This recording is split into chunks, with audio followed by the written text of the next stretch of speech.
Most egy picit beremeg a gyűrű, meg kell fogni, mutasd meg a bíróknak, hogy te vagy a legjobb, még egyszer föllendül kézállásba. Gyerünk, Szilas, gyerünk, a dupla szuplés, beleáll! És itt van! Nem merem kimondani, várjuk meg a pontszámot, bár ő érzi, hogy megcsinálta. Felséges érzés ott a dobogó tetején állni, mikor az ember a himnusz hallja, az emberek tapsolnak, őrjöngenek, minden. Igen. A másik fele, olyan éhes voltam. A 2000-es Sydney olimpián aranyérmet, 4 évvel korábban Atlantában pedig ezüstöt szerzett. Világbajnok, Európa-bajnok és 11-szeres egyéni magyar bajnok.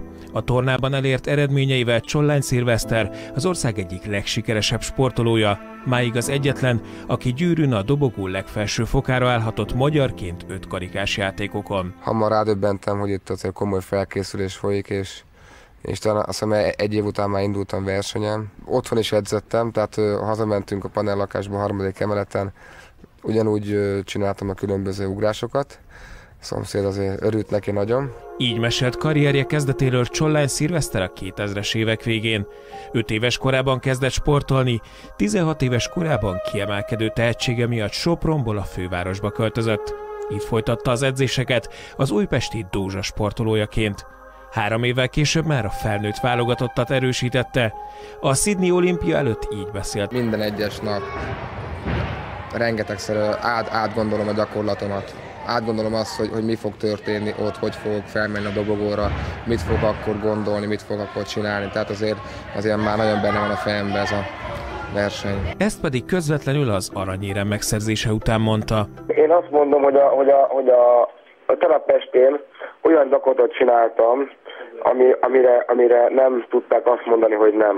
Oda mentem, és én már megéreztem azt, hogy ez a gyakorlat tökéletes lett. Most lehet, hogy hülyé hangzik, az ember megérzi azt, hogyha valamikor nagyon jót fog csinálni. Meg tudja mutatni a világnak, hogy mennyire vagyok jó, és hogy szerintem én vagyok a legjobb a világon. Figyeltem az elemekre, hogy jönnek egymás után, de egyszerűen képtelenség elmagyarázni azt az érzést, ami csak akkor abban az egy gyakorlatban volt meg. Az összes többi világversenyen, olimpián soha. Egy óriás kör előre, meg sem moccan a gyűrű, és a leugrás meg kell, hogy legyen! Meg kell, hogy legyen! Mert ha nincs meg, akkor nincs igazság. 9.85! Csollány Szilveszter olimpiai bajnok! Csollány Szilveszter olimpiai bajnok! 2003-ban 33 évesen vonult vissza a tornától, miután a válogatott nem jutott ki az athéni olimpiára. Ezt követően a vendéglátóiparban, majd edzőként dolgozott, életének utolsó éveiben Ausztriában. Ezt kell csinálni, viszem le, és itt kezdem el a kilógást. A Magyar Tornaszövetség elnöke Magyar Zoltán megrendülve beszélt bajnokuk elvesztéséről. Egy csodálatos tehetség volt, őserő. Minden szeren viszonylag jó versenyző volt, de a gyűrűn teljesen kiemelkedett.